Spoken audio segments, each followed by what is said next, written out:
a group chat and thought, wow, if anyone ever sees these texts, we're going to jail. Because I was in a group chat like that, but one day, it actually did get leaked. And the punishment we got for this leak was 10 times worse than we ever could have imagined. It all started after spring break. Everyone was depressed to be back at school after 5 days off, and there was only one thing that could get us through the school day, our group chat. It was called Kids with Dads and Trey, because Trey's dad left when he was younger. There was 6 of us in it, and if you've ever been in a group chat like this before, you know there's always one person who's just slightly unhinged. In our group, that was Eli. Now don't get me wrong, Eli wasn't some evil mastermind. He wasn't scary or anything. He was just a little too chronically online. Like one time, one of my friends sent a picture of them eating a sandwich, and he literally photoshopped it to make the sandwich look like a turd, so it looked like he was eating poop. Don't ask why. I don't know. But this was the type of stuff that Eli liked to do. Sometimes it was funny, sometimes not, but it was always harmless.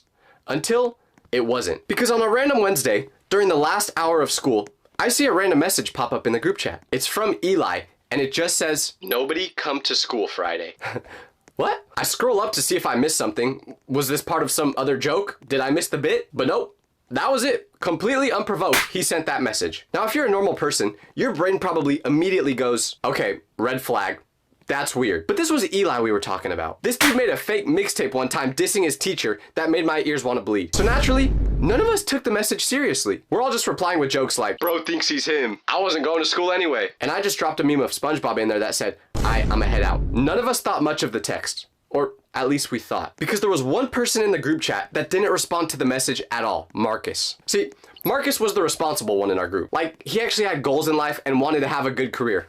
Lame, right? So while the rest of us were laughing it off, Marcus was silent. But the next morning, I get to school, open my locker, and boom, I see Marcus power walking down the hallway like one of those weird kids when the bell rings for lunch. So I'm like, yo, Marcus, where are you headed so fast? But he whispers back to me. I told Mrs. Daniels about the message. Who is Mrs. Daniels? Our principal. So I'm like, wait, what message? The one Eli sent, you know, about not going to school? Wait, for real? Dead serious. I just didn't want to take the chance. It was weird. And I get why he did this. If Eli actually did something bad, and this story ended up being a Netflix documentary, we would have been the stupid kids that everyone said, why did they not see the signs? Unfortunately, there were about 7 brain cells altogether if you added up everyone's from the group chat. So we didn't think of that. But if Marcus had any idea about just how much harm he caused by telling the principal, he never would have done it. Because fast forward a couple hours, I'm in 4th period, vibing with my AirPods on, when suddenly someone walks into our classroom and whispers in the teacher's ear. The teacher nods her head, and once the girl's done talking, she goes, Tyler, they need you in the office. I froze. I knew this wasn't a, you're getting a reward type of office call. This was a, you are cooked call. But in my head, I'm like, I'm sure this isn't that bad, until I leave the classroom. And who do I see? Everyone else from the group chat. Everyone's got the same nervous expression on their face thinking, we're done. Group chat got leaked. We're all going to prison. It's over. And then, just to complete the doomsday image, we walk into the office, and who do we see? Mrs. Daniels waiting for us. She has a folder in her hand. She's about 9 months pregnant, looking like she's about to suspend us and give birth all at the same time. And let me tell you, Mrs. Daniels was not a chill principal. No, she was the type of principal that you don't look directly in the eyes, because if you do, you might turn into stone. So we were terrified to see her. And remember the part how I said she was pregnant, because that will be very important for later. So she tells us to all walk into the conference room. This isn't some little side room where you go when you faked a fever and you're waiting for your mom to pick you up. No, this is like where the president goes during a national emergency. You know it's bad when they bring you in this room. So Mrs. Daniels tells us to sit down, and then she sits down at the head of the table as if she's about to end our whole career. She's got a folder in front of her, hands crossed, and a look on her face like she was about to say, you guys are never going to college. So we all sit down.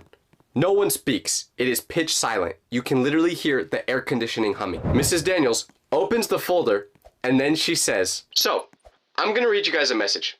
Tell me if this sounds familiar. Nobody come to school Friday. And just like that, we all started side-eyeing each other. Eli, who was sitting directly across from her, tries to speak. I'm sorry, that was me. But before he could even finish his sentence, the principal goes, Eli, you'll have your turn. Bro, what is this? Judge Judy? She looks up and makes eye contact with each one of us, slowly. This message was sent in a group chat that includes all of you. Luckily, one of you, Marcus, was concerned, and he came to me with this message and showed it to me. Side note, Marcus had his eyes glued to the table the whole time as if he was trying to astral project into the wood. Now I know what you're all gonna say.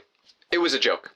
And I really hope it was. But you have to understand that in this day and age, we cannot, and I mean cannot, undermine how serious this is. That's when Eli raises his hand again, as if this was math class. I promise it was a joke. I didn't mean anything by it. I was just frustrated with how much homework I had, and I was joking about it. I wasn't planning on actually doing anything, I swear. Little did I know, we should not have believed a word Eli said. She nods slowly, listening to Eli, and then she writes something in her folder. And then she goes, I have a question.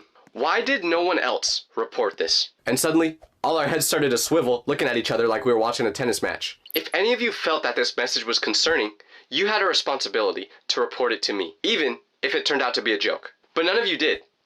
Marcus did. Matter of fact, all your replies to this message made it seem like you guys thought it was funny. That is why Marcus is not in trouble today. At this point, we could just feel that she was building up to something. And then she goes, as for the rest of you, I'm currently reviewing whether this falls under our failure to report clause. There's a strong argument to be made that you guys should be suspended. One of my friends goes, wait, what? We thought what he said was a joke. We didn't think it was serious. We just send dumb stuff in that group chat all the time. Mrs. Daniels doesn't even flinch while she responds. Yes, and sometimes those jokes turn into headlines. I can't even lie. That was low-key a bar by Mrs. Daniels. Like, I respect it. But in that moment, it wasn't funny. And listen, she wasn't wrong. But at the same time, this was Eli we were talking about. This man once said he was gonna raid Area 51, and then he showed up to school the next day in a tinfoil hat. No one in that group chat has ever been a threat to anything except for good grammar. Or so we thought. She closes the folder and then says, I'll be meeting with the superintendent today to decide on appropriate disciplinary action. But as of now, you're all under administrative review. We didn't even know what that meant. What kind of ominous Harry Potter language is administrative review? Eli looks like he's about to cry. Jake looks zoned out. Trey's just whispering something to himself. And me? I'm just staring at the folder hoping that if I blink hard enough, it will go away. The principal dismisses us, and the moment we leave the room, we scatter like scared rats. We're all having a post-game press conference with each other. Bro, we're getting suspended. It's over. I'm dead. My mom is literally gonna make me disappear. Trey wasn't lying when he said that either, by the way. His mom would actually do that. Then Marcus tries to speak up and says, guys, I didn't mean to get you in trouble like this. And we're all just like, Marcus, stop talking. Like, we get it. He was trying to do the right thing, but he also just served us up to the principal on a silver platter. The next few hours of school felt like a fever dream. I couldn't focus in class no matter what. Not that I could before, but I couldn't even eat at lunch. And you guys know me, I'm a big bag, so that was not normal. I couldn't even open the group chat from how terrified I was of it now. The worst part, no one knew what our fate was gonna be. No one in our school knew about this yet until Monday morning. This story was in every friend group, classroom, and hallway in the school. Now, I was just hoping the girl I had a crush on liked bad boys because that's what I became. I wore SpongeBob underwear at the time, by the way. But we all thought we were cooked. Burnt to a crisp. No! And it all started with one sentence. Nobody come to school Friday. What was he thinking? The whole time we were in administrative review, I was just thinking the same thing in class. We're definitely getting suspended. I always thought it would be a crumb